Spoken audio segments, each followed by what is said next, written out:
Good day. Life is hard. Sure, I'm not scrabbling for existence in the wasteland, but it still can be tough.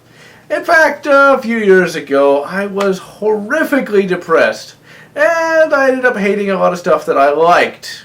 For example, Star Trek. I eventually thought it was horribly goofy, stupid, and idiotic. I no longer do. And I eventually hated Fallout 3 so much that I complained about it in my Oblivion review. Why? I don't really know. Because you, my friend, are a filthy casual. Casual? I'll have you know I attempted to play Stalker! Until I got killed by dogs 5 minutes in. Try picking off army guys long range from a ranger's watchtower with nothing but a Makarov. A pack of wild mutated dogs is a treat by comparison. Anyway, back onto the issue of Fallout 3, it wasn't until I met a certain individual that I decided to give Fallout 3 a second chance. Are you still bugging me? Jesus, go away. Yes, all it takes is a new perspective on life for one to remember the things one loved. Case in point, Fallout 3. A game that I first introduced Mizio to, and then eventually came to like once more. Now, these days, I'm of the opinion that Fallout 3 is slightly better than Oblivion. And you are ever so slightly delusional if you think Oblivion is even one half as great as Fallout 3. I see. By which I mean that you are indeed a very lucid man whose opinions I admire, worship, and spread across the land as if they were the very gospel of God. And with that out of the way, let's set foot into the capital wasteland. Gameplay is somewhat similar to Oblivion and the other Elder Scrolls games. It is set in either a first or third person perspective. This game may look like an FPS, but it is not. You can shoot enemies in the head, but that won't work as an insta-kill. Rather, it's based on RPG rules. But the game doesn't get annoying in this respect. Sure, you can plink away with your weapons and get annoyed by the fact that they are either inaccurate or do little damage, or you can just use VATS, Vault Assisted Targeting. This is the basic RPG combat interface. And this is really how combat is supposed to be undertaken. You have the option to shoot in real time, or you can use this mode.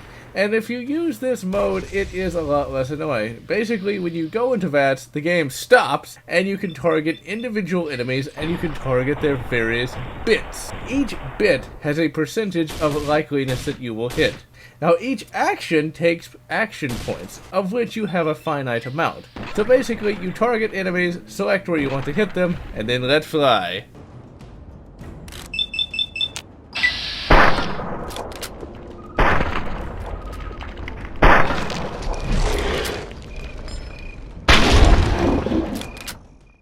The leveling and perk system is also quite well designed. Each skill actually has a legitimate impact on gameplay, and the perks actually do things to impact the game other than make you shoot better. In fact, whole new quest lines will open up if you pick certain perks. Where would we be without the graphics? They are, of course, quite good, and the faces look nice if a bit dead at times. The armors are also extremely well detailed, and the atmosphere nails down the whole post-apocalypse concept very well. Yeah, it does a decent job, but the road did an even better one. This thing will have you huddled hopeless in a corner within a paragraph. Seriously, man, this thing is even better than Fallout. The scenario is more realistic, with an all-encompassing gray cloud covering the sky, and everything slowly dying. Oh, enough with your damn road book. I bet the Lone Wanderer could fix it in a week. Oh? Tell you what, why don't you give it a shot? Come back to me when you've read it. Now, after further review, the Lone Wanderer, he couldn't fix that. Oh, God.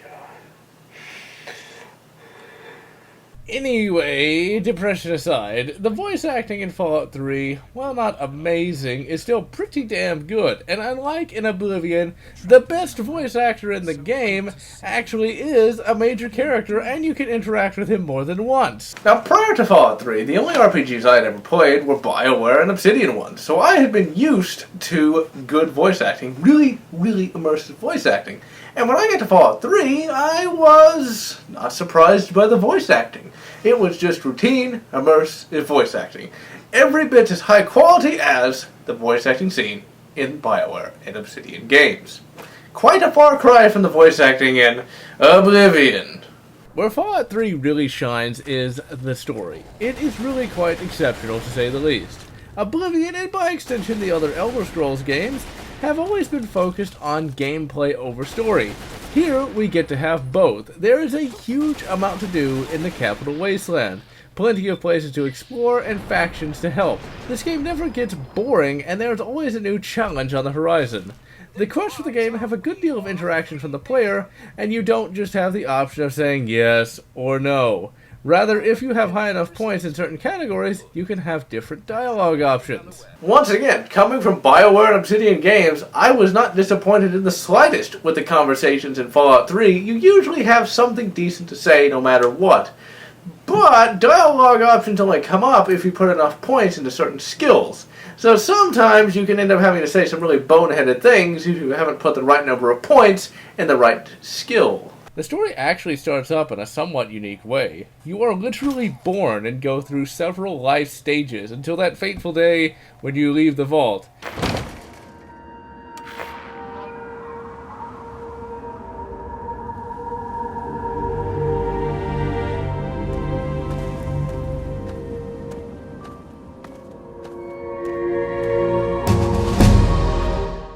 The main quest for the game is thankfully not even close to standard. In fact, when the game starts up, your only objective is to seek out your father, and nothing else. Later in the game, you learn of the real goal, and it is not just another save-the-world plot. Rather, it sort of explores the concepts of survival and what one does after survival. And really, it's kind of a quest that requires one to think of just what exactly is right and what exactly is wrong. Lastly, the modding community for Fallout 3 is just as enthusiastic as the modding communities for Skyrim and Oblivion. This game has numerous mods released every month, and they're all fairly good. They range from the mundane, like various weapons mods, to the absolutely amazing, like the Batman armor mod. Because let me tell you something, going around the Capital Wasteland as the Batman is one of the most satisfying experiences of all time. Now, like with Oblivion and Skyrim, there are of course house mods, quest mods, and things of that nature, but by far the best quest mod of them all is the Mothership Zeta crew mod. Essentially, Mothership Zeta was one of the innumerable DLC add-ons released for Fallout 3, where you got to fight on an alien starship. But once you finished with that quest, there wasn't much you could actually do with it. What the Mothership Zeta crew mod does is it allows you to take command of that starship and seek out new life and new civilizations and boldly go where no one has gone before. In the end, Fallout 3 was an exemplary RPG, with great writing, great pacing, and great characterization, capped off with quite enjoyable gameplay. And so, this is General Lotz wishing you good Fallout New Vegas, and good Fallout 1, or whatever makes you happy.